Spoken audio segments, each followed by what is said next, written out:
The morning sun rose over the massive steel walls of the Galactic Military Academy, casting long shadows across the training grounds where thousands of cadets would soon gather.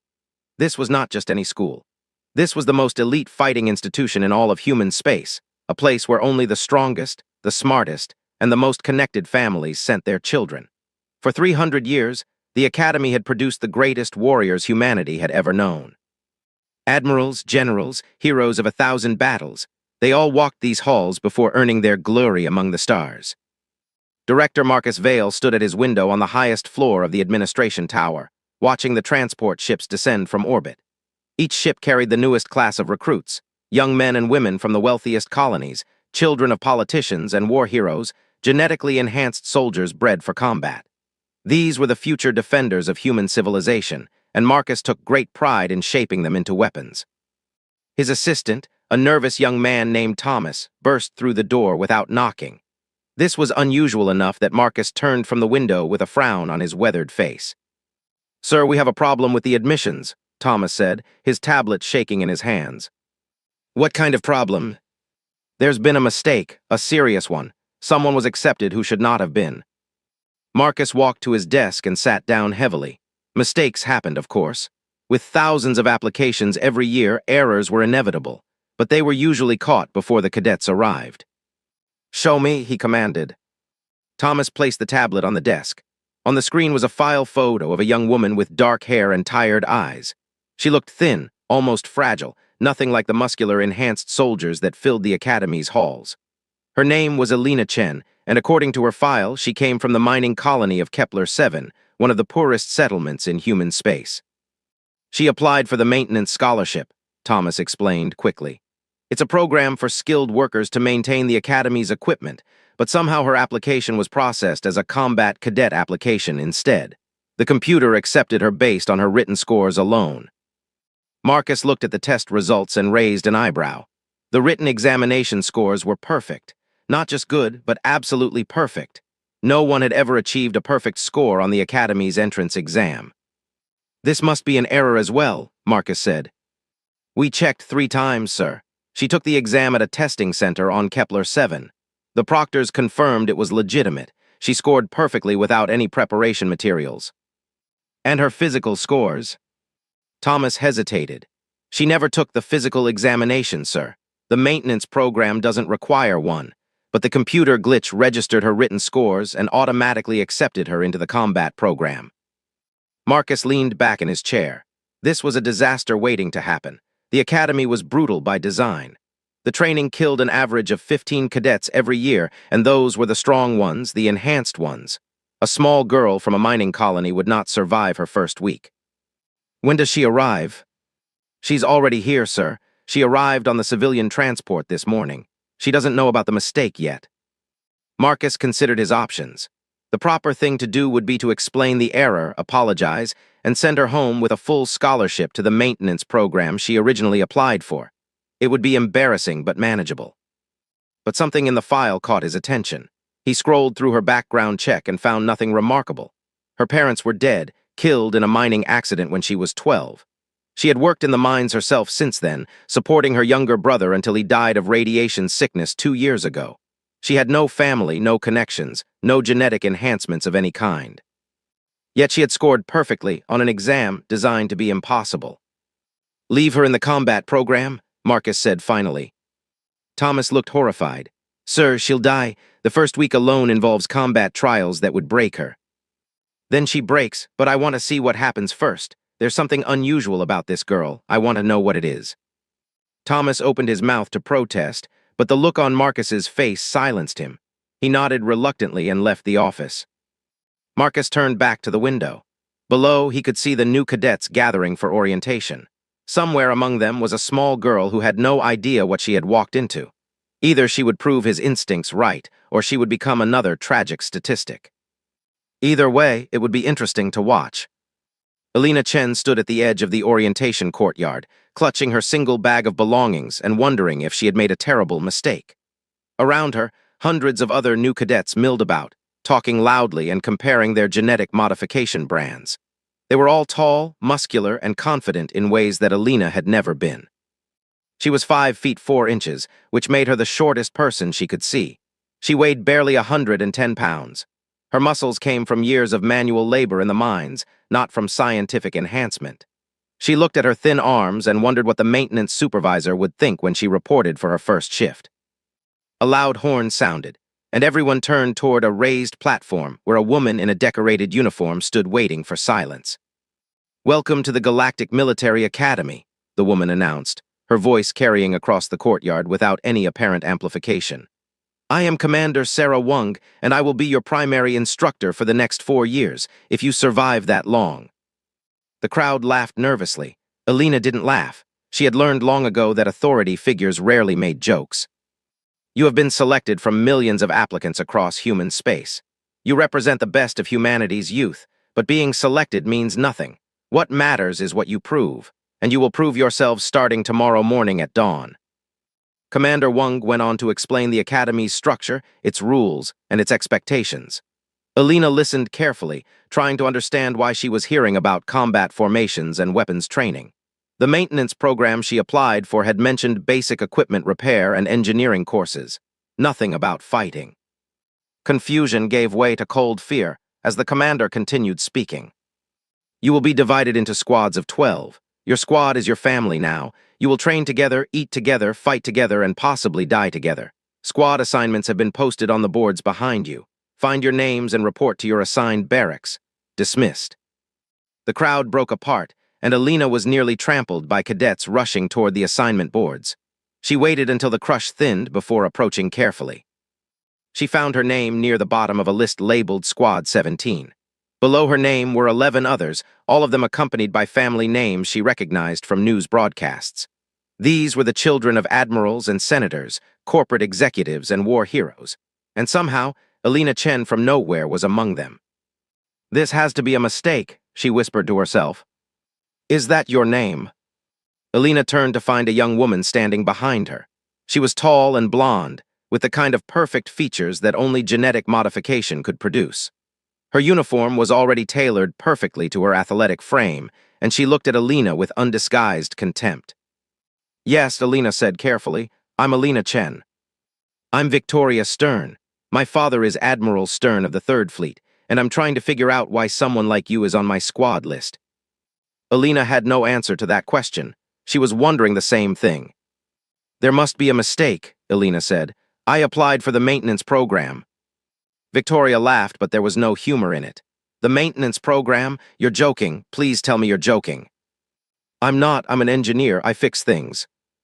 "Well, you've been accepted into combat training, engineer, which means either the Academy's computers have finally lost their minds, or someone is playing a very cruel joke on you." Victoria stepped closer, and Alina had to fight the urge to step back. The taller woman towered over her, looking down with cold blue eyes. "Either way, you should leave. Go home to whatever backwater colony you came from, because if you stay, you won't survive the first combat trial." "I don't have anywhere else to go," Alina said quietly. This was true. Her apartment on Kepler 7 had been given to another family the moment she left. Her job in the mines had been filled. She had sold everything she owned to afford the transport ticket, believing she was coming to a better life as a maintenance worker. Now she had nothing and nowhere to return to. Victoria studied her for a long moment. Whatever she saw in Alina's face seemed to amuse her. "Then you'll die here instead. Either way, not my problem." She walked away, and Alina watched her go. Around her, other cadets were celebrating with their new squadmates, forming the bonds that would carry them through the hard years ahead. Alina stood alone, holding her single bag, and wondered how everything had gone so wrong. The barracks for Squad 17 were located on the 3rd floor of a dormitory building near the training grounds. Alina found her bunk easily enough, a small bed in the corner of a room she would share with 5 other female cadets. The males of the squad had similar quarters next door. She unpacked her few belongings, 3 sets of clothing, a photograph of her family from before the accident, a small toolkit she had assembled herself over years of work in the mines. It all fit in a single drawer with room to spare. The other women in her room ignored her completely. They were busy comparing modification packages and discussing which instructors their parents had bribed to go easy on them. Alina sat on her bed and listened, learning what she could about this world she had accidentally entered. By the time Lights Out was called, she had learned several important things. First, everyone in the academy came from money or power or both. Second, combat training was no metaphor. Cadets actually fought and sometimes killed each other in training exercises.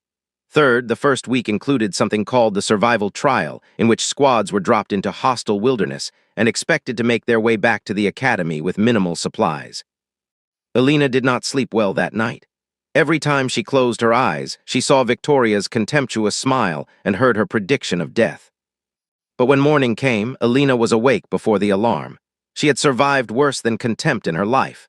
She had buried her parents and her brother. She had worked 18-hour shifts in radioactive mine shafts. She had gone hungry so others could eat. The academy might kill her, but she would not make it easy. The first day of training began with what the instructors called a physical assessment.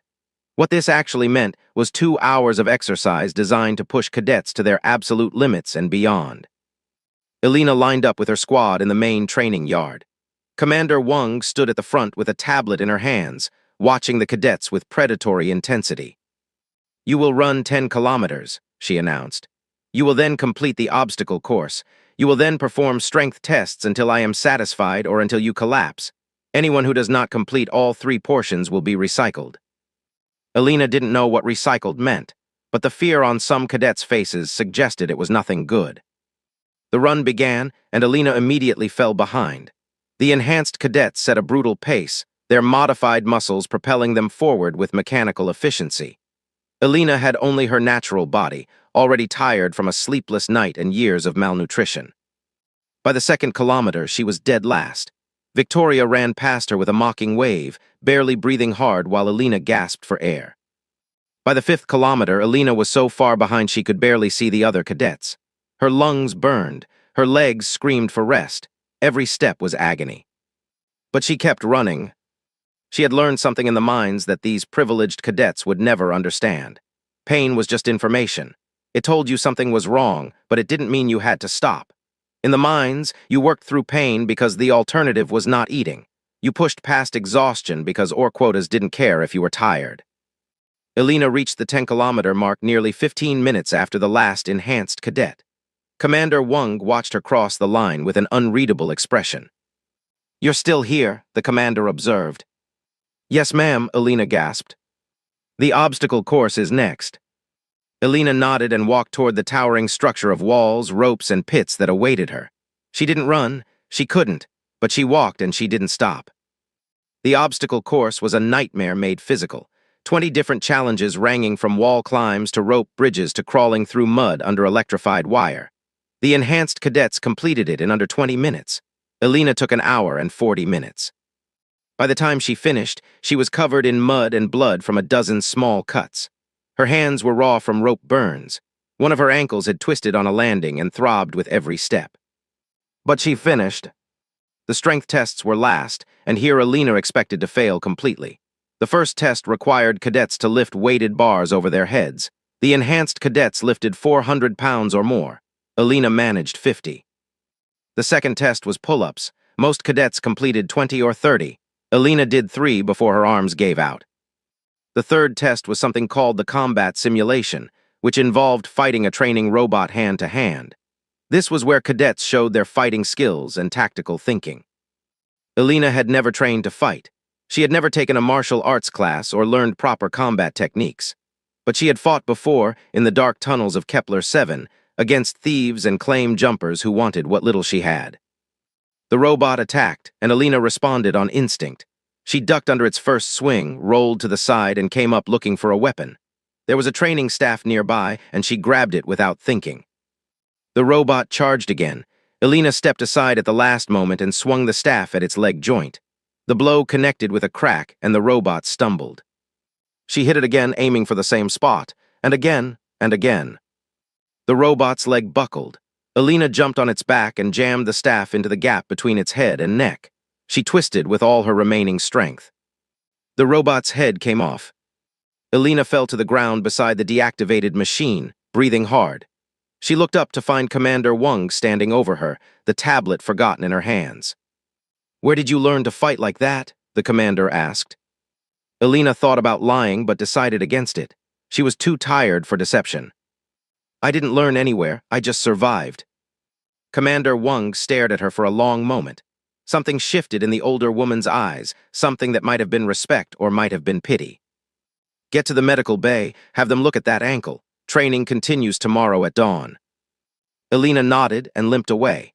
Behind her, she heard Victoria's voice complaining to the commander. That wasn't proper technique, she shouldn't have passed. She disabled a combat robot with a wooden stick and no training, Commander Wang replied. I'd say that's effective enough. Elena didn't hear Victoria's response. She was too focused on putting one foot in front of the other, on making it to the medical bay before she collapsed completely. She had survived the first day, only 1,400 more to go. The medical bay was cold and bright, filled with equipment Elena didn't recognize. A doctor examined her ankle, made disapproving noises, and applied a healing compress that tingled against her skin. You should stay off this for a week, the doctor said. Training continues tomorrow. I know, but I'm telling you what you should do, not what you will do. The doctor gave her pain medication and sent her on her way. Elena swallowed the pills and walked back to the barracks on an ankle that should have kept her bedridden. Her squad mates were already there, discussing the day's events. Victoria was holding court in the common room, entertaining the others with a dramatic retelling of her obstacle course performance. Elena slipped past them without a word and went to her bunk. She was asleep within seconds of lying down, her body finally giving in to exhaustion.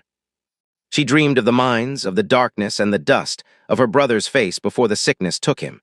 She dreamed of her mother and father, their bodies broken under tons of collapsed rock. She dreamed of hunger and cold and the constant fear of death that had been her companion for as long as she could remember. When the alarm woke her, she felt almost refreshed. The nightmares were familiar, after all. They had no power to hurt her anymore. The second day of training was worse than the first, and the third day was worse than the second. By the end of the week, Elena had been beaten, bruised, cut, burned, frozen, and pushed to the edge of death more times than she could count. But she was still there. Her squad had noticed her by now, though not in a way she appreciated. She was their cautionary tale, the example of what happened when someone who didn't belong tried to compete with the best. They laughed at her struggles and mocked her failures. Elena let them laugh. She had learned long ago that words couldn't hurt her. Only actions mattered, and her only action was to survive. The survival trial came at the end of the first week. All 12 members of Squad 17 were loaded into a transport and dropped into a frozen wilderness 200 kilometers from the academy. They had 3 days to make it back with only the supplies they carried. Try not to slow us down too much, Victoria said as the transport lifted off, leaving them alone in the snow. Some of us actually want to pass this test. Elena said nothing. She was studying the terrain, noting the direction of the wind, the angle of the sun, the types of trees visible on the distant slopes. These were the skills that kept you alive in a mining colony, where nature itself was trying to kill you every moment of every day. There's a storm coming, Elena said after a moment. Victoria rolled her eyes. The weather satellite shows clear skies for the next 48 hours. The birds are flying low. The clouds on the western horizon have that green tint. Storms coming within 6 hours, maybe less. And you know this how? Your peasant intuition. I know it because I've seen it before, believe me or don't, but we need to find shelter. Victoria turned to the rest of the squad. Anyone else want to listen to the mining girls' weather report? No one spoke up. Elena hadn't expected them to. Good, we move east toward the academy. Standard formation, maintenance girl, try to keep up. They moved east. Elena followed at the back of the group, watching the sky with growing concern. The storm was coming faster than she had estimated. They had maybe 4 hours now, possibly 3. 2 hours into their march, the first snowflakes began to fall. Victoria called a halt, looking at the darkening sky with sudden worry. The snowflakes were coming faster now, and the wind was picking up. This wasn't in the forecast, she said. Storms don't care about forecasts, Elena replied. For once, Victoria didn't have a cutting response. She looked around at her squad, at their light clothing and minimal supplies, and Elena saw fear creeping into her enhanced features. We need shelter, Victoria said. Everyone spread out and look for caves, overhangs, anything. There's a rock formation about 1 kilometer north, Elena said. I saw it when we landed. It looked like there might be caves there. North, that's the wrong direction. It's the direction that has shelter, your choice. Victoria hesitated. The snow was falling harder now, visibility dropping with every passing minute. A wrong decision here could kill them all. Fine, north, but if you're wrong about this, I'll make sure you never finish the trial. Elena didn't bother responding. She was already moving north, trusting the others to follow.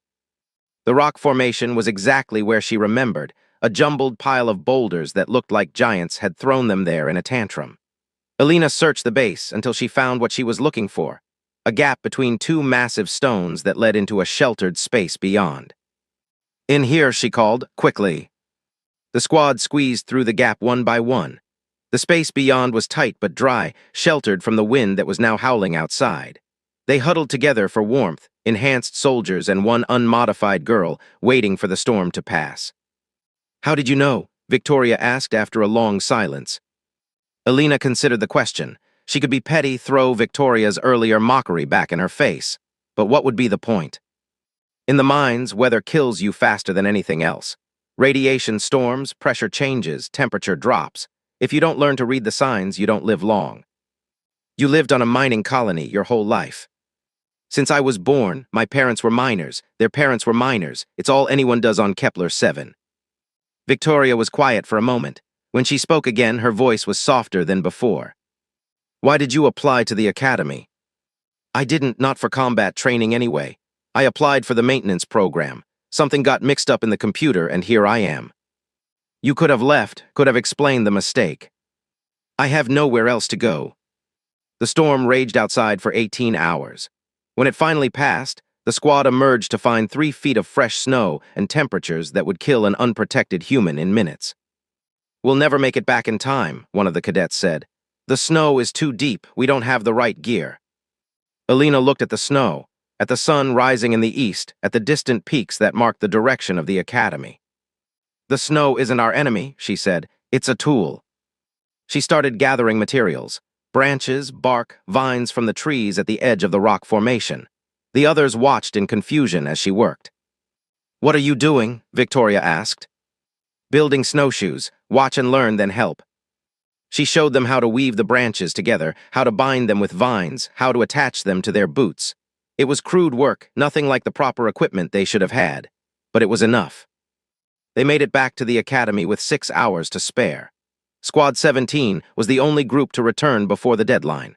3 other squads had to be rescued by emergency teams, their enhanced bodies no match for the storm that Elena had predicted and prepared for. Commander Wang met them at the gate, her expression unreadable as always. "Squad 17, you're early." "We got lucky with the weather," Victoria said, then hesitated. "And we had good advice." She looked at Elena and something passed between them. Not friendship, not yet, but something like respect. Commander Wang followed Victoria's gaze. "The mining girl, I've been watching your progress." Elena said nothing. She had learned that authority figures usually had something specific they wanted to say, and it was better to wait for it than to guess. "You have no training, no enhancements, and no advantages of any kind," the commander continued. "By every measure, you should have failed out or died within the first 3 days. Instead, you're standing here having just led your squad through a survival trial that defeated teams with far more resources. How do you explain that?" Elena thought about the question. The honest answer was that she didn't know. She was just doing what she had always done, surviving. "I don't know how to quit," she finally said. "I never learned." Commander Wang studied her for a long moment, then nodded slowly. "That might be the most valuable skill anyone can have. Report to my office tomorrow morning before training begins. We have things to discuss." She walked away, leaving Elena standing with her squad in the morning light. Victoria moved to stand beside her. "You saved our lives out there," the taller woman said. "I just read the weather." "You did more than that. You kept your head when the rest of us were panicking. You knew what to do." Elena shrugged. "In the mines, panic gets you killed. You learn to think through the fear." Victoria extended her hand. "I was wrong about you. Maybe you do belong here after all." Elena looked at the offered hand for a moment, then shook it. "I don't know if I belong here," she admitted, "but I'm not leaving until someone makes me." Victoria smiled, and for the first time it wasn't cruel. "Good, because things are about to get a lot harder. The first week is just orientation. The real training starts next month." Elena looked at the academy's towering walls. at the training grounds where she had suffered so much already, at the faces of the squadmates who had started as enemies and might someday become friends. "Then I better start getting ready," she said. She walked toward the barracks, toward rest she desperately needed. Behind her, the sun rose higher over the academy, casting long shadows across the grounds where humanity's future warriors trained for wars yet to come. Alina Chen, mining girl from nowhere, had survived her first test, but she could feel in her bones that this was only the beginning. The academy had noticed her now, for better or worse, and in a place where weakness meant death, being noticed could be the most dangerous thing of all. Commander Wang's office was smaller than Alina expected, a simple room with a desk, 2 chairs, and a window overlooking the training grounds. There were no decorations on the walls, no trophies or medals despite the commander's distinguished record. Only a single photograph sat on the desk, showing a younger Wang standing with a group of soldiers Alina didn't recognize. "Sit," the commander said, gesturing to the chair across from her desk. Alina sat. Her muscles still ached from the survival trial and her ankle throbbed despite the healing compress. But she kept her face neutral, showing nothing of her discomfort. "I've been reviewing your file," Wang began, "and I have questions. I'll answer what I can. Your entrance exam scores, perfect marks on every section. No one has ever achieved that in the Academy's 300-year history. How?" Alina had wondered about that herself. The exam had seemed straightforward to her, the questions logical and the answers obvious. But she understood now that what was obvious to her was apparently impossible for everyone else. "I don't know how to explain it," she admitted. "The questions made sense to me, I just wrote down the answers." "You have no formal education beyond basic colony schooling. No access to advanced learning materials.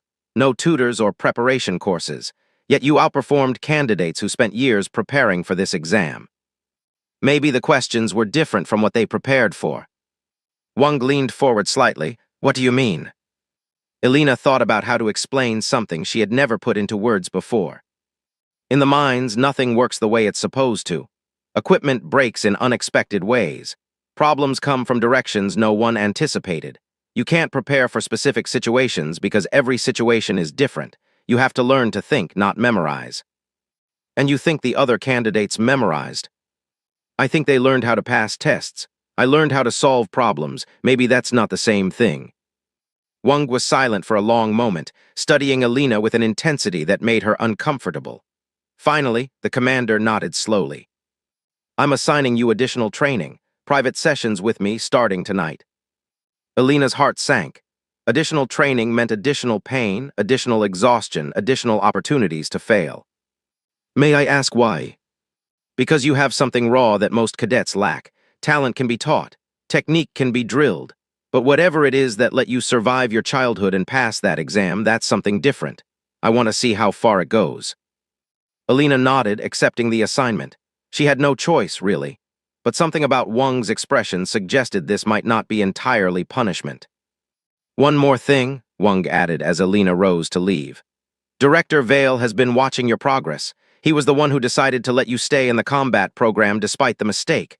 Be careful around him. He sees people as experiments, not as people." "Why are you telling me this?" Wang glanced at the photograph on her desk, her expression softening for just a moment. "Because I was an experiment once, I know what it costs." Alina left the office with more questions than answers. But she had learned something important. She had allies here, or at least people who weren't actively working against her. In a place like the academy, that might be the difference between life and death. The weeks that followed were the hardest of Alina's life, and that was saying something for someone who had grown up in the mines of Kepler-7. Her days began before dawn with Commander Wang's private sessions. These were not combat training in the traditional sense. Wang taught her tactics and strategy, how to read situations and anticipate enemy movements. She taught her the history of human warfare, the great battles and the brilliant commanders who won them. "Fighting is the least important part of war," Wang told her during one early morning session. "Anyone can learn to throw a punch or fire a weapon. What separates the great commanders from the dead ones is the ability to see the whole battlefield, to understand what's happening and what's about to happen." "But I'm not training to be a commander," Alina pointed out. "I'm just trying to survive." "Survival is command on the smallest scale. You command yourself. Your body, your mind, your resources. The principles are the same." After her sessions with Wang, Alina joined the regular training with her squad. The physical exercises had become slightly easier as her body adapted to the brutal demands. She was still the slowest and weakest, but the gap was narrowing. More importantly, her squad mates had begun to see her differently. The survival trial had changed things. Word had spread about how the unenhanced mining girl had predicted the storm and built the snowshoes that saved everyone. Other squads began to look at her with curiosity instead of contempt. Some cadets even approached her to ask about wilderness survival techniques. Victoria Stern remained complicated. She had stopped openly mocking Alina, but she hadn't become friendly either. They existed in a strange middle ground, neither enemies nor allies, their relationship defined by mutual respect and mutual wariness. "You're improving," Victoria said one day after a particularly brutal obstacle course run. Alina had finished only 5 minutes behind the enhanced cadets instead of her usual 15. "I'm adapting," Alina corrected. "My body doesn't get stronger the way yours does, but I'm learning to use what I have more efficiently." "Is that what Wang is teaching you?" "Among other things." Victoria looked like she wanted to ask more, but another cadet called her away before she could. Alina watched her go, wondering what a real friendship with Victoria Stern might look like. In another life, they might have been close. But here, in this place of constant competition and hidden agendas, trust was a luxury few could afford. The second month brought combat training, real fighting with weapons and protective gear.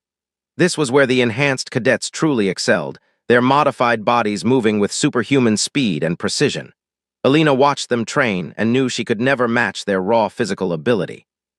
But she had other advantages. "Your problem is that you're trying to fight like them," Wang told her during a private combat session. "You're copying techniques designed for bodies you don't have. You need to find a different approach." "What kind of approach?" "Let me show you." Wang attacked without warning, a blur of motion that should have knocked Alina to the ground. But Alina wasn't where she had been standing. She had moved the moment Wang's weight shifted, reading the attack before it happened and sliding out of its path. "Good," Wang said, slightly surprised. "You see the movement before it occurs." In the mines, you learn to watch for signs of collapse. A crack in the ceiling, a shift in the dust. By the time the rock falls, you need to be somewhere else. Apply that to combat. Don't try to block attacks. Try not to be where the attack is going. Your opponents are faster and stronger, but they're also predictable. They've been trained to move in certain ways, to attack in certain patterns. Learn those patterns, and they become weapons you can use against them. Over the following weeks, Alina developed a fighting style unlike anything the Academy had seen. She didn't block or parry or engage in the elegant exchanges that characterized enhanced combat. Instead, she moved like water, flowing around attacks, appearing in unexpected places, striking at weak points her opponents didn't know they had. It wasn't pretty and it wasn't by the book, but it worked. Her first official combat evaluation came at the end of the second month. Each cadet was matched against opponents of similar standing, with rankings adjusted based on the results. Alina's initial ranking placed her dead last, matched against another low-ranking cadet named Marcus Fleming. Fleming was enhanced but barely, his family having only enough money for basic modifications. He looked at Alina with something close to sympathy as they stepped into the training ring. "I'll try to make this quick," he said. "No point in dragging out the pain." "I appreciate that," Alina replied. The instructor called for them to begin. Fleming charged forward, his enhanced speed carrying him across the ring in a heartbeat. Alina wasn't there. She had read his stance, seen the tension in his legs, known exactly where he would go. She was already moving when he started, sliding to his right, coming up behind him as his momentum carried him past. She struck the back of his knee, not hard enough to injure, but enough to make the joint buckle. Fleming stumbled, caught himself, spun to face her. Too slow. Alina was already moving again, dancing around his recovery, striking at his side, his shoulder, the nerve cluster at the base of his neck. Fleming went down hard, his enhanced body suddenly unresponsive as his nervous system tried to process the cascade of impacts. The fight had lasted 11 seconds. The training ring fell silent. Cadets who had gathered to watch Alina's inevitable defeat stared with open mouths. Even the instructor looked uncertain, glancing at his tablet as if checking that the results were being recorded correctly. "Winner Chen," he finally announced. "Ranking adjusted." Alina helped Fleming to his feet. His modifications were already compensating for the nerve strikes, and he looked at her with new respect. "How did you do that?" he asked. "I watched you before we started. The way you stood, the way you breathed. You were going to charge right at me. It's what everyone does when they're faster than their opponent. So I made sure not to be where you expected me to be." Fleming shook his head slowly. "No one's ever beaten me that fast, not even enhanced cadets. I didn't beat you because I'm better. I beat you because I'm different. You didn't know how to fight someone like me." Word of Alina's victory spread through the academy like fire. Suddenly, everyone wanted to see the mining girl fight. Challenges came from all directions, cadets eager to prove that her win had been a fluke. It wasn't a fluke. Over the following week, Alina won 12 consecutive matches. Not all of them were quick, and not all of them were clean. Some opponents adapted to her style, forcing her to adapt in turn. But she kept winning, kept climbing the rankings, kept defying every expectation. Her success attracted the wrong kind of attention. Director Marcus Vale summoned her to his office on a cold evening 3 months into her training. His office was everything Wang's was not. Large, ornate, filled with trophies and decorations celebrating centuries of academy glory.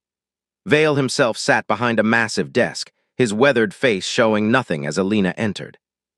"Cadet Chen, please sit." Alina sat, but she kept her body ready for movement. Wang's warning echoed in her mind. "You've been making quite a stir," Vale said. "The unenhanced prodigy, the mining girl who beats modified soldiers, it's quite a story." "I'm just trying to complete my training, sir."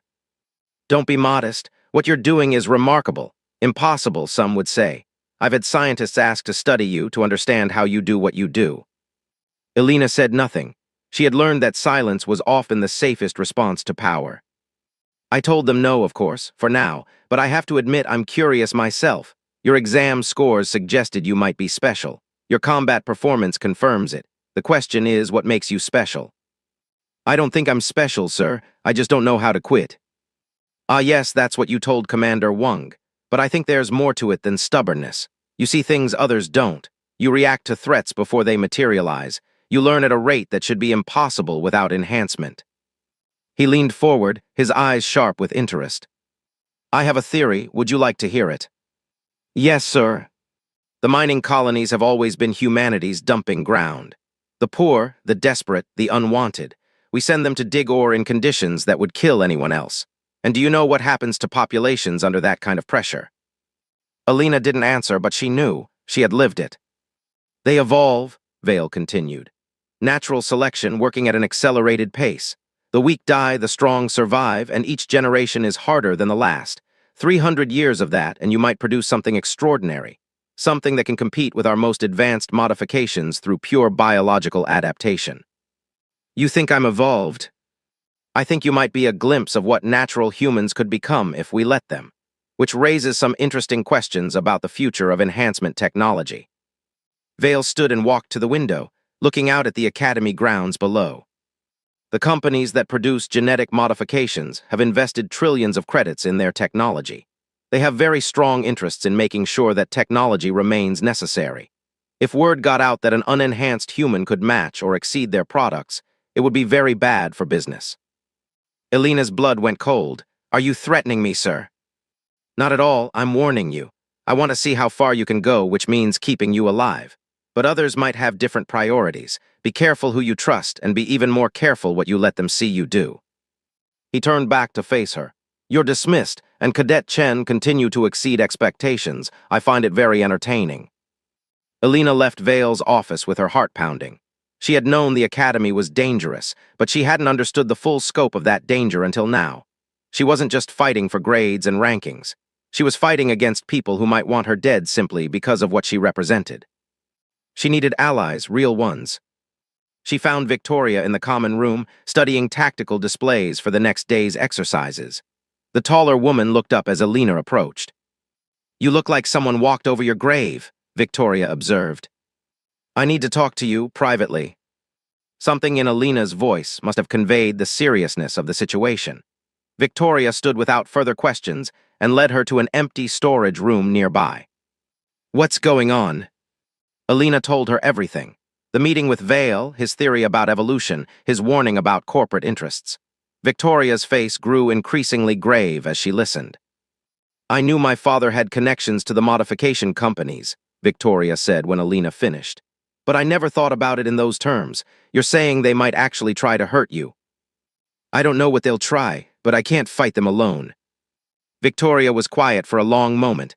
When she spoke, her voice was different, softer than Alina had ever heard it. My whole life, I've been told that I'm special because of my modifications, that I'm better than natural humans because science made me that way. Then you come along and beat everyone with nothing but what you were born with. Do you know how that feels? Like everything you believed was a lie. Exactly, Victoria laughed bitterly. I should hate you for that. Part of me did hate you at first, but watching you fight, watching you refuse to give up no matter what they throw at you, I realized something. You're not a threat to what I am. You're proof that being human is enough. That should make everyone stronger, not just you. She extended her hand, just as she had after the survival trial. I don't know if I can protect you from corporate assassins or academy politics, but I can watch your back, and I can make sure others watch it too. Alina took the offered hand. Why would you do that for me? Because my father's people shouldn't win. Because the future shouldn't belong to whoever has the most money for modifications. And because, against all logic, I actually like you. Even though you're stubborn and impossible and you make me look bad in combat evaluations. Alina smiled, the first genuine smile she had felt since arriving at the academy. I'll try to lose a few matches, even things out. Don't you dare. If you're going to beat the system, do it all the way. They shook hands and something clicked into place. Alina had come to the academy alone, without friends or allies or hope. Now she had at least one person she could trust. It wasn't much against the forces arrayed against her. But it was a start. The fourth month brought the combat trials, a tournament that determined class rankings and future assignments. Every cadet was required to participate, and the results would follow them throughout their careers. Win, and doors opened. Lose badly enough, and you might be recycled, sent home in disgrace, or assigned to the most dangerous postings in human space. Alina entered the trials ranked 43rd in a class of 200. Victoria was ranked 7th. Their unlikely friendship had become an open secret, and rumors swirled about what the Admiral's daughter saw in the mining girl. Ignore them, Victoria advised the night before the trials began. Let your fighting speak for itself. Easy for you to say, you're not the one everyone's watching. Actually, that's exactly what I am. The Admiral's daughter expected to win everything, carry on the family legacy. Trust me, I know something about pressure. Alina nodded, acknowledging the point. They were different in almost every way, but this they shared. The weight of expectations, the constant knowledge that every move was being judged. The first day of the combat trials went well for both of them. Alina won 3 matches, losing one to a cadet whose unusual fighting style caught her off guard. Victoria won all 4 of her matches decisively, her enhanced abilities on full display. The second day was harder. The remaining competitors were skilled and determined, each one a potential threat. Alina fought 5 matches and won 4. Victoria won all 5 of hers, advancing to the final rounds. By the third day, the field had narrowed to 16 competitors. Alina was still in, having fought her way through the brackets with a combination of skill, strategy, and sheer determination. Victoria was there too, as were most of the highest-ranked cadets from the beginning. If we both keep winning, we'll face each other in the semifinals, Victoria observed as they reviewed the bracket. Then one of us will go to the finals, and one won't. Would that bother you, losing to me? Alina considered the question honestly. No, if I lose, I'd rather lose to someone I respect. What about you? Victoria smiled. I've never lost a fight in my life. I don't plan to start now, but if I had to lose to someone, you wouldn't be bad. They parted to prepare for the day's matches. Alina's first opponent was a cadet named Thomas Wright, ranked 12th overall and known for his aggressive style. He had been spreading rumors about Alina, claiming her victories were flukes or the result of opponents going easy on her. Time to show everyone what you really are, Thomas said as they entered the ring. No more lucky breaks. Alina didn't respond. She was watching his stance, reading his body language, preparing for the fight ahead. The instructor called for them to begin. Thomas attacked immediately, just as Alina expected. He was fast, his enhanced muscles driving him forward with tremendous power. But he was also predictable, his attacks following the patterns he had learned in training. Alina slipped past his first strike, moved around his second, dodged his third. She wasn't attacking, just evading, letting him expend energy while she studied his movements. Fight back, Thomas shouted, frustration clear in his voice. Stop running. Alina continued to move, continued to watch. She was learning his rhythm, understanding his timing. And then she saw it, the gap in his defense, the moment when his weight shifted just a fraction too far forward. She struck. Her palm connected with his chest at the exact instant he was off balance. The force wasn't great, but it didn't need to be. Physics did the rest. Thomas stumbled backward and Alina followed, pressing her advantage. 3 more strikes precisely placed. A sweep of her leg behind his knee. A final palm strike to his shoulder as he fell. Thomas hit the ground hard and Alina stepped back. "Winner Chen," the instructor announced. Thomas climbed to his feet, his face dark with anger and humiliation. He stepped toward Alina aggressively. "This isn't over," he hissed. "It is for today," Alina replied calmly. She turned and walked away, feeling his glare burning into her back. She had made an enemy today, one who wouldn't forget this public defeat. But that was a problem for later. Right now, she had more matches to win. The day continued, and Alina continued to advance. Each opponent was harder than the last, each match requiring more of her cunning and endurance. By evening, she had reached the semifinals, exactly as she and Victoria had predicted. They would fight tomorrow. One of them would advance to the finals, the other would not. That night, Alina couldn't sleep. She lay in her bunk, staring at the ceiling, running through scenarios in her mind. Victoria was the most dangerous opponent she had ever faced, enhanced and skilled and brilliant. There was no obvious weakness to exploit, no pattern to predict. "You're overthinking it." Alina turned to find Victoria standing by her bunk, dressed in sleep clothes with her hair loose around her shoulders. "How did you know I was awake?" "Because I can't sleep either. Mind if I sit?"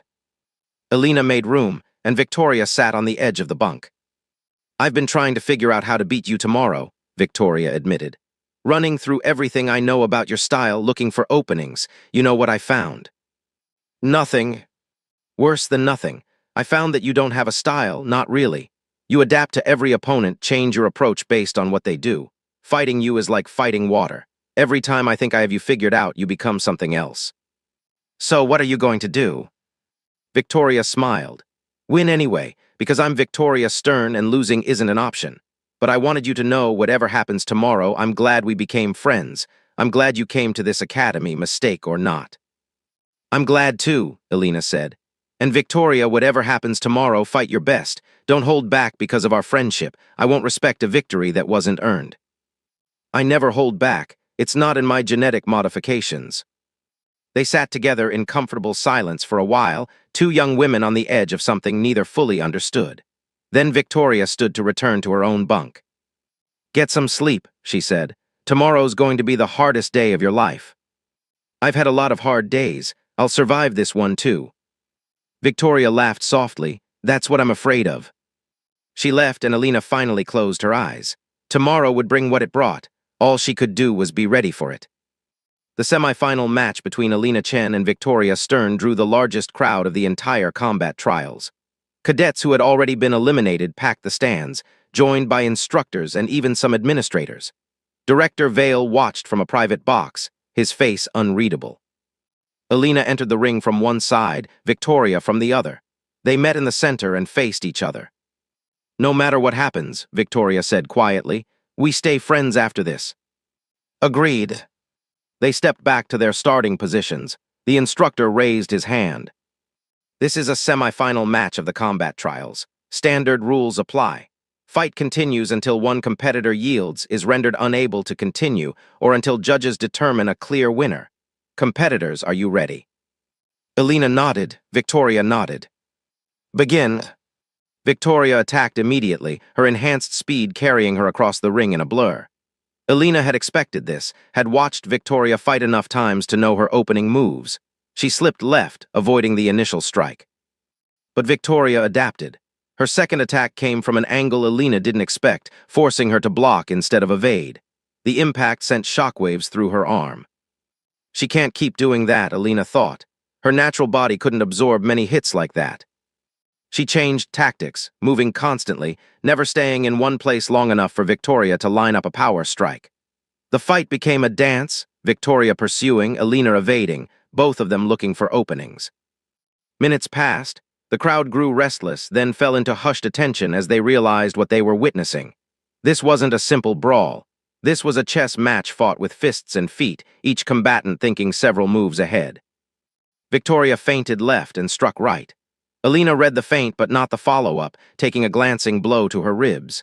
She staggered but recovered, using the momentum to spin away and create distance. Her ribs throbbed.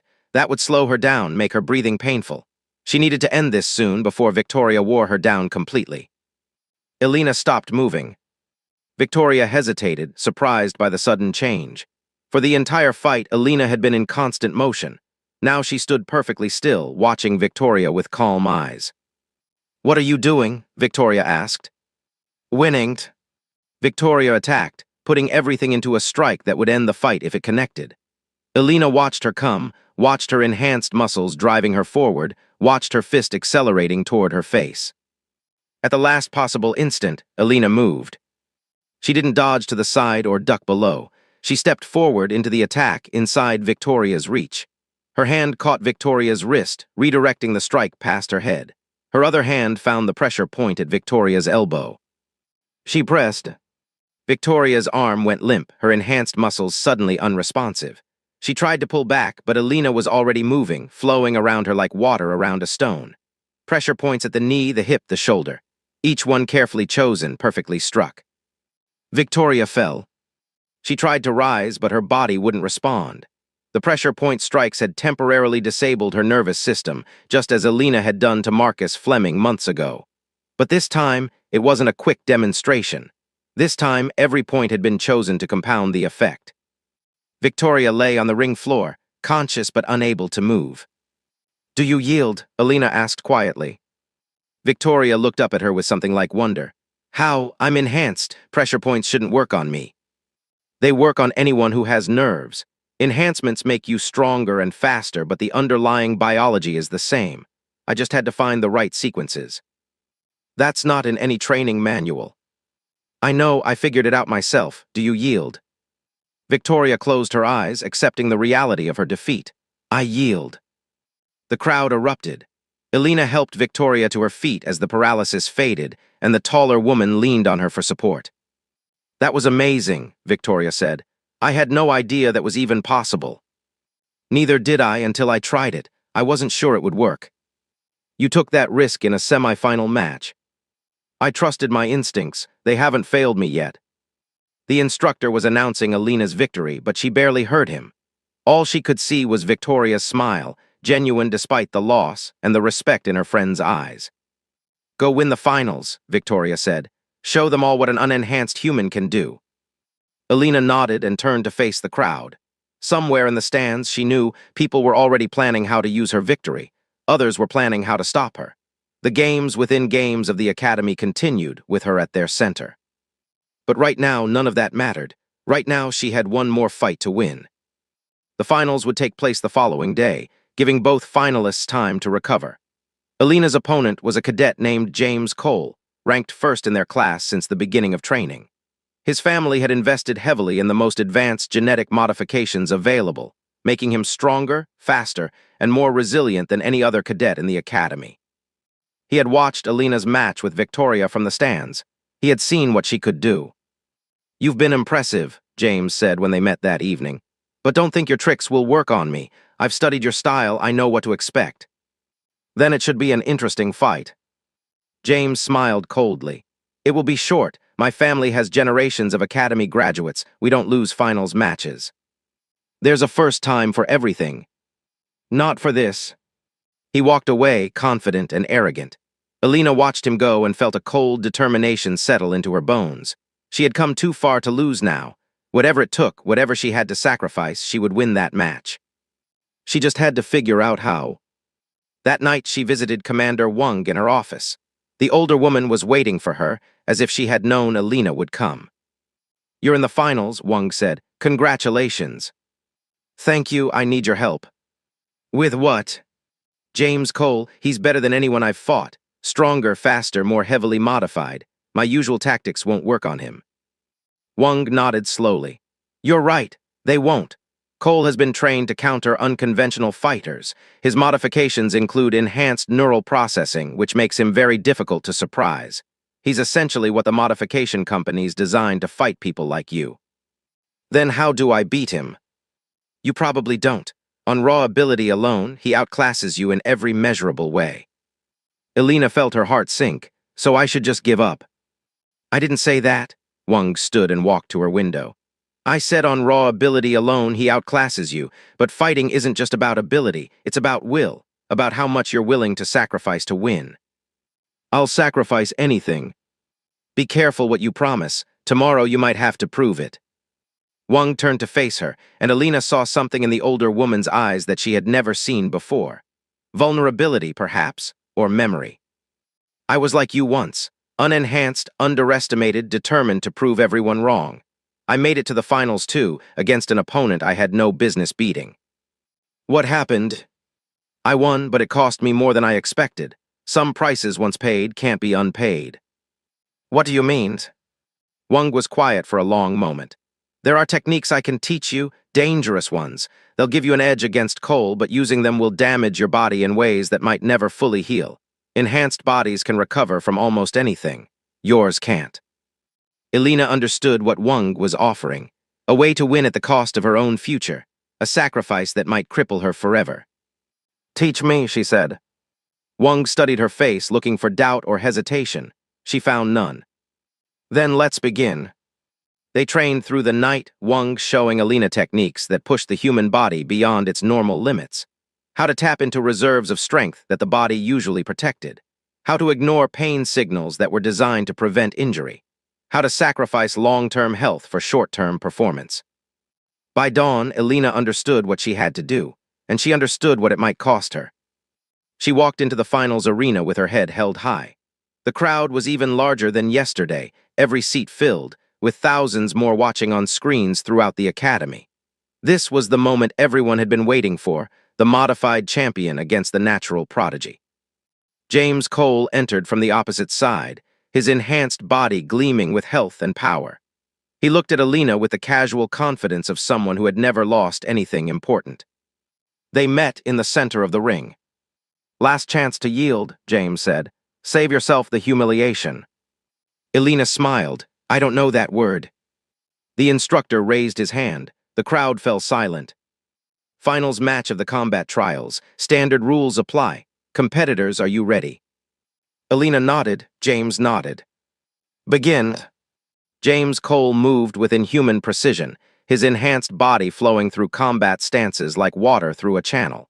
Every motion was calculated, every strike designed to end the fight with maximum efficiency. This was what 300 years of genetic modification had produced, a perfect fighting machine in human form. Elena had never faced anything like him. Her usual tactics of reading opponents and predicting their movements failed completely. James didn't telegraph his attacks the way others did. His enhanced neural processing allowed him to change direction mid-strike, to feint and follow through in ways that should have been physically impossible. The first exchange left Elena staggered, a blow catching her shoulder hard enough to numb her entire arm. The second exchange was worse, James catching her with a kick that sent her sliding across the ring floor. The crowd roared. This was what they had expected, what they had wanted to see, the natural girl being put in her place by genetic superiority. Elena rose slowly, her body screaming protests. James watched her with cold amusement. Still want to continue? I can make this quick if you prefer. Elena said nothing. She was reaching inside herself, finding the places Wang had shown her, the reserves of strength that her body protected, the limits that kept her safe and whole. She broke them. The world changed. Colors became sharper, sounds became clearer, and the pain in her shoulder faded to a distant whisper. Her muscles burned as they pushed past their normal capacity, fueled by reserves that were never meant to be touched. She moved. James's eyes widened as Elena closed the distance between them in half the time she should have been able to. His enhanced reflexes saved him from her first strike, but just barely. Her second strike grazed his ribs. Her third connected with his thigh. What the hell? James backed away, reassessing. How are you doing that? Elena didn't answer. Speaking would waste energy she couldn't afford. She pressed forward, attacking with a ferocity that surprised even herself. The fight changed character. No longer was it a one-sided demonstration of enhanced superiority. Now it was a genuine battle, two warriors pushing each other to their limits and beyond. James adapted quickly, his genetic modifications allowing him to compensate for Alina's unexpected speed and power. But she was adapting too, learning his patterns even as he learned hers. They traded blows, neither able to gain a decisive advantage. The minutes stretched on. The crowd fell silent, barely breathing as they watched two young warriors tear each other apart. Alina felt her body beginning to fail. The techniques Wang had taught her were burning through her reserves faster than she had expected. Her vision began to blur at the edges.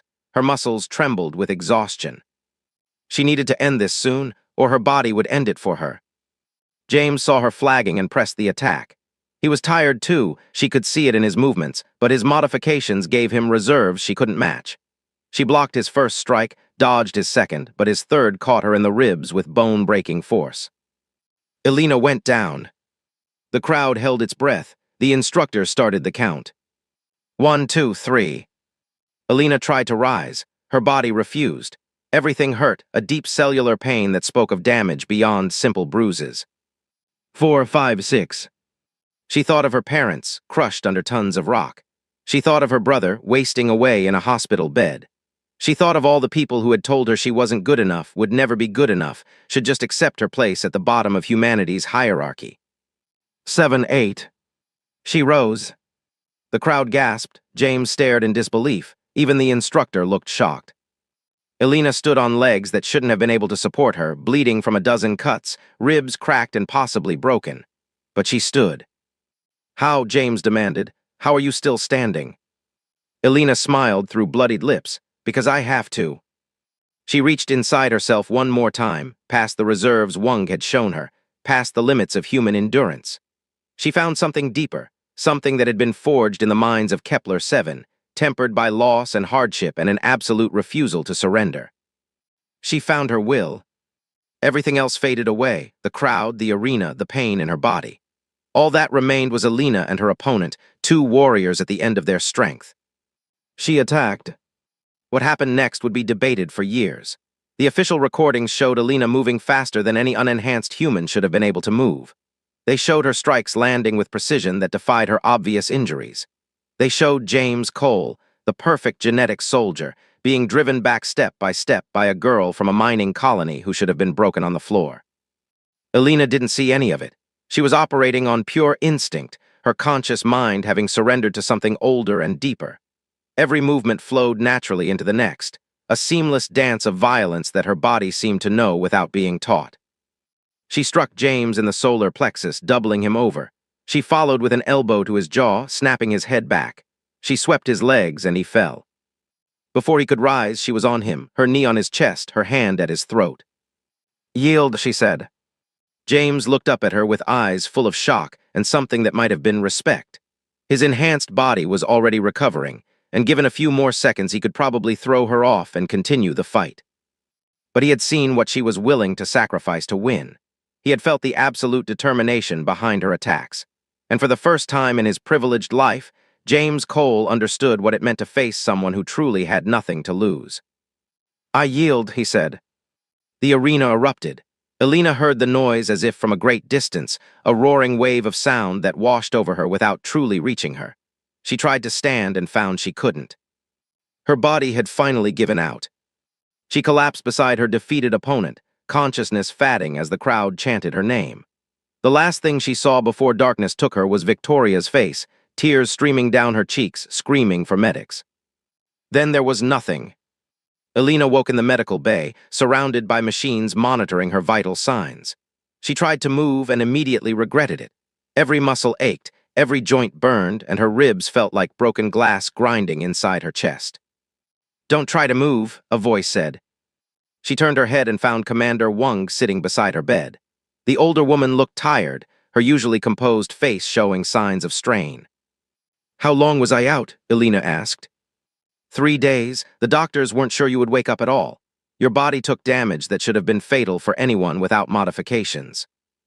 "But I'm alive." "Yes, against all odds and medical probability, you're alive." Wang leaned forward. "Do you remember what happened?" Alina tried to recall the final moments of the fight. She remembered attacking, remembered striking James, remembered him yielding. But the details were fuzzy, like trying to remember a dream upon waking. "Not clearly. It's like I was watching myself from outside. Wang nodded. The techniques I taught you pushed you past normal human limits. When the body is pushed that far, the conscious mind often disconnects. What took over was pure survival instinct, the same thing that kept your ancestors alive in the mines. Did I win? Wang smiled slightly. You won. You're the first unenhanced human to win the combat trials in the Academy's history. The footage has gone viral across human space. Everyone is talking about the mining girl who beat genetic perfection. Alina closed her eyes. She had won. After everything, she had actually won. What happens now? That depends on how you recover. The doctors say you've done permanent damage to your body. Your muscles will never fully heal. Your reflexes will be slower than they were. You pushed too hard and your body paid the price. Alina absorbed this news without surprise. She had known the cost going in. Can I still train, still fight? Eventually, with restrictions. You'll never compete at the level you did in that fight, but you proved something more important than winning a tournament. What's that? Wang stood and walked to the window. You proved that genetic modifications aren't the only path to strength. You proved that will and determination can overcome technological advantage. You've given hope to millions of unenhanced humans across the galaxy who thought they could never compete. I just wanted to survive. And in doing so, you changed everything. The modification companies are terrified. They've spent centuries telling people that enhancement is necessary, that natural humans are obsolete. You proved them wrong in front of the entire academy. There was a knock at the door, and Victoria entered. She looked like she hadn't slept in days, dark circles under her eyes and her perfect hair in disarray. You're awake, Victoria said, her voice thick with emotion. God, Alina, I thought you were going to die. Takes more than that to kill me. Victoria laughed and cried at the same time. You idiot! You beautiful, stubborn, impossible idiot! What you did in that ring, I've never seen anything like it. I don't really remember it. I do, I'll never forget it. You were, there's no word for it. You were beyond human. You were what we should all aspire to be. Alina felt tears prick her own eyes. She had spent so long being alone, depending only on herself, trusting no one. Now she had friends who cared whether she lived or died. It was strange and wonderful and terrifying all at once. What happens to me now? Alina asked Wang. That's being decided as we speak. Director Vale wants you to become a poster child for natural human achievement. The modification companies want you quietly disappeared.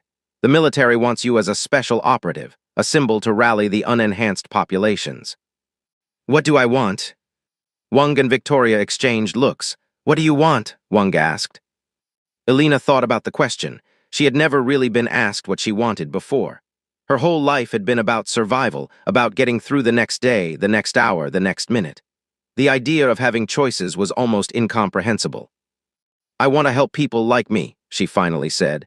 People who don't have enhancements, who don't have money or connections. I want to show them that they matter, that they can be something.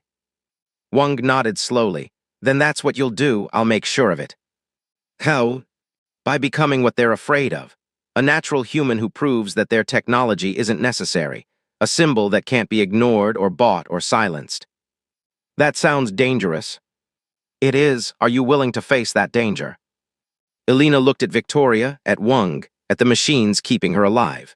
She thought about her parents and her brother, about all the people on Kepler 7 and 1,000 other mining colonies who lived and died without hope of anything better.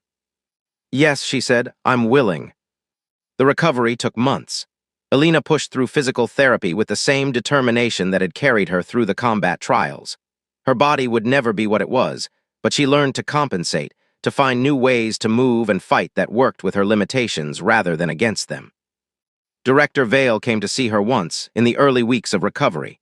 He stood at the foot of her bed and studied her with his cold, calculating eyes. You've exceeded my expectations, he said. I thought you might be special. I didn't expect you to change the course of human history. I didn't do it for you. No, you did it for yourself. That's why it worked. People can smell selfless motivation. They don't trust it. But someone fighting for their own survival, their own pride, their own place in the world, that's authentic. That's powerful. What do you want from me? I want you to keep fighting, keep proving them wrong. The modification companies are already trying to spin this as a fluke, a one-time event that will never be repeated. Prove them wrong again, and again, until everyone knows the truth. What truth? Vale smiled his cold smile. That humanity doesn't need to be improved, it just needs to be unleashed. He left without another word, and Alina was left to wonder what game she had become a piece in. Vale had his own agenda, she was sure of it, but for now their goals aligned. She would worry about the future when it arrived. Victoria became Alina's constant companion during recovery. She helped with physical therapy, pushed Alina when she wanted to give up, and celebrated every small victory along the way. Their friendship deepened into something neither of them had words for, a bond forged in competition and cemented in loyalty. "You know they're watching us," Victoria said one evening as they walked through the academy grounds. Alina was using a cane now, her damaged legs unable to support her fully without help. "The modification companies, they have people here, spies and informants. They're tracking everything you do." "Let them watch, I'm not hiding anything." "But you need to be careful. My father says they're planning something. He doesn't know what, but he's heard whispers." "Your father talks to you about this?" Victoria shrugged. "He's not entirely what I thought he was. Turns out he's been having doubts about the modification industry for years. Watching you in that fight, seeing what a natural human could do, it changed something in him." "That's good, isn't it?" "It's complicated. He's still an admiral, still connected to powerful people who don't share his doubts. If they find out he's sympathetic to natural humans, it could destroy his career." "Then he should be careful too." Victoria stopped walking and turned to face Alina. "He wants to meet you, officially as my father meeting my friend, unofficially to discuss some things that might change everything." "What kind of things?" "I don't know, he wouldn't tell me over communications, but he said it was important enough to risk his position." Alina considered the offer. Admiral Stern was one of the most powerful men in human space. If he was willing to ally himself with her cause, even secretly, it could open doors that were currently locked tight. But it could also be a trap, a way for enemies to get close to her. She looked at Victoria at the sincere concern on her friend's face. Victoria wouldn't betray her. Whatever the Admiral wanted, Victoria believed it was genuine. "Arrange the meeting." Admiral Stefan Stern was a tall man with Victoria's golden hair gone silver at the temples. He met Alina in a private room in the Academy's secure wing, a space swept for surveillance devices and protected by layers of encryption. "Miss Chen," he said, extending his hand, "I've heard a great deal about you." "Admiral Stern, thank you for meeting with me." "Thank me after you hear what I have to say. Please sit." They sat across from each other at a simple table. Victoria took a seat beside Alina, her presence a silent declaration of where her loyalties lay. "I'll be direct," the Admiral began. "The modification industry is preparing to move against you. Not physically, not yet, but they're planning to discredit you. They've fabricated evidence suggesting you actually have hidden genetic modifications, that your victory was a lie." "That's ridiculous. Any medical examination would show I'm completely natural." "Medical examinations can be manipulated. Records can be altered. They have enough money and influence to make their version of events seem plausible." Alina felt cold anger rising in her chest. "So they're just going to lie, pretend I'm something I'm not." "Welcome to the world of power politics. Truth is whatever the powerful say it is." "Then what can I do?" The Admiral leaned forward. "Fight back. Not with fists this time, but with information. I have access to files that would expose the modification industry's corruption. Secret deals with governments, cover-ups of modification failures, evidence of price fixing that has kept enhancements out of reach for common people." "Why would you share this with me? You're part of that system." "I was, but watching you fight, watching my daughter choose you over everything she was raised to believe, it made me realize I've been on the wrong side. My modifications weren't a blessing. They were a chain, binding me to people and institutions that don't care about humanity's future." "What do you want in return?" "Nothing you wouldn't give anyway. I want you to win. I want you to prove that natural humans matter. And I want my daughter to be safe when the revolution comes." Alina looked at Victoria. Her friend's face was pale but determined. "Revolution?" Alina asked. "It's coming, maybe not today, maybe not tomorrow. But what you started in that arena, the hope you gave to millions of unenhanced people, that's not going to fade away. The modification companies know it. The governments know it. Everyone with power is terrified of what's coming. And you think I should lead it. I think you already are. Whether you wanted to or not, you've become a symbol. The question is whether you'll embrace that role or let others use it for their own purposes." Elena sat in silence, processing everything the Admiral had told her. Her whole life, she had just been trying to survive. Now people were talking about revolutions and symbols and changing the course of human history. It was overwhelming. But then she thought about the mines of Kepler-7. The endless darkness, the constant danger, the workers who lived and died without hope. She thought about the billions of unenhanced humans across the galaxy who were told every day that they were inferior, obsolete, less than fully human. "I'll do it," she said, "but on my own terms. I'm not fighting for any political faction or corporate interest. I'm fighting for the people who have no one else to fight for them." Admiral Stern smiled. "That's exactly what I was hoping you'd say." The months that followed were a whirlwind. The Admiral's files began leaking to news organizations across human space, each revelation more damaging than the last. The modification industry scrambled to control the narrative, but they were fighting a losing battle. Elena became the face of the resistance, not because she sought the role, but because the people demanded it. She traveled to colony worlds, meeting with unenhanced populations, sharing her story. Everywhere she went, she saw the same thing: hope. Hope that had been dead for generations, now burning bright again. She still trained at the academy, though her body couldn't do what it once could. Wang continued to mentor her, teaching her to lead as she had once taught her to fight. Victoria remained at her side, using her family's resources to protect Elena from the constant attempts on her reputation and her life. The combat trials came again, a year after Elena's impossible victory. She couldn't compete, her body too damaged for high-level combat. But she watched from the stands as a new generation of cadets fought for honor and glory. Among them were a dozen unenhanced students, the first to be officially admitted to the combat program based on her example. They weren't winning yet, most of them eliminated in the early rounds. But they were there. They were fighting, and they were proving that Elena's victory hadn't been a fluke. "You changed everything," Victoria said, sitting beside her as they watched the matches. "A year ago, those kids wouldn't have been allowed through the door. Now they're competing against the best enhanced soldiers humanity can produce. They're losing today, but they're learning, and each generation will be better than the last. That's what you proved. Natural humans can grow, can adapt, can become something extraordinary through nothing but will and determination." Elena watched a young woman from a mining colony similar to her own get knocked down by an enhanced opponent. She rose immediately, just as Elena had risen in her own match. The fight continued. "It's not enough," Elena said quietly. "What do you mean?" "Training them to fight isn't enough. We need to change the system itself. The way enhancements are distributed, who has access to them, who decides what being human means. Fighting for scraps of respect isn't enough. We need to demand equality." Victoria looked at her with a mix of concern and admiration. "That sounds like something that could get you killed." "Probably, but I didn't survive this long by playing it safe." The young woman from the mining colony landed a surprise blow on her enhanced opponent. The crowd gasped. It wasn't enough to win the match, but it was enough to prove something. "Whatever you're planning," Victoria said, "I'm with you." Elena took her friend's hand. "I know, that's why we might actually have a chance." The journey had begun with a mistake, a computer error that sent a maintenance applicant into the most brutal combat training in human history. But that mistake had revealed something important: that the limits placed on natural humans were artificial, imposed by those who profited from inequality.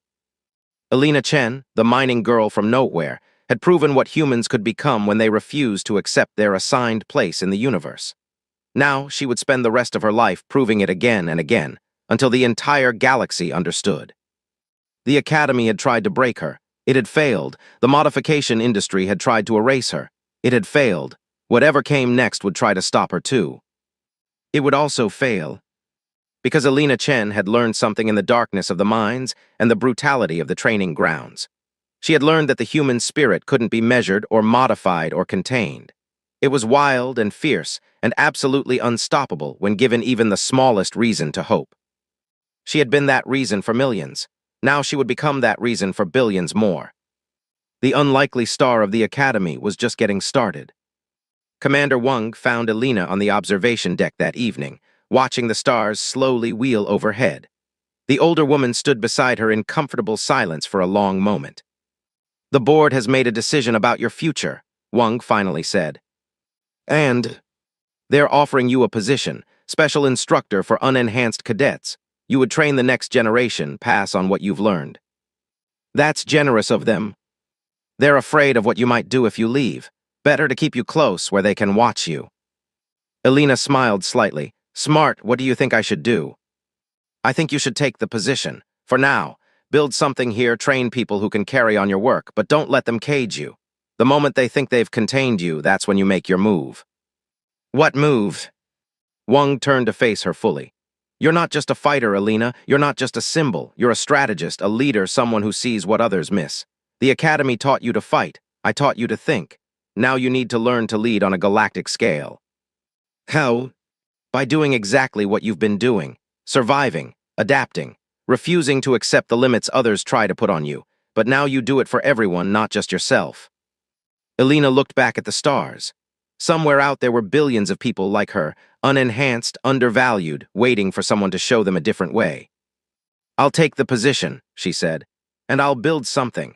But you're right that they won't be able to contain me, not because I'm special, but because the truth can't be contained. Once people see what's possible, once they understand that they've been lied to about their own potential, nothing will be able to stop them. Wang nodded slowly. That's what I thought you'd say. I'm proud of you, Elena, more proud than I can express. You gave me a chance when no one else would. You believed in me when I was just a mistake on a computer screen. Whatever I become, whatever I do, that's because of you. No, Wang's voice was firm. That's because of you. I just opened the door, you walked through it. They stood together on the observation deck, teacher and student, two women who had both overcome impossible odds to stand where they were. The stars continued their endless dance above them, indifferent to human struggles, human hopes, human dreams. But those dreams mattered. Elena knew that now.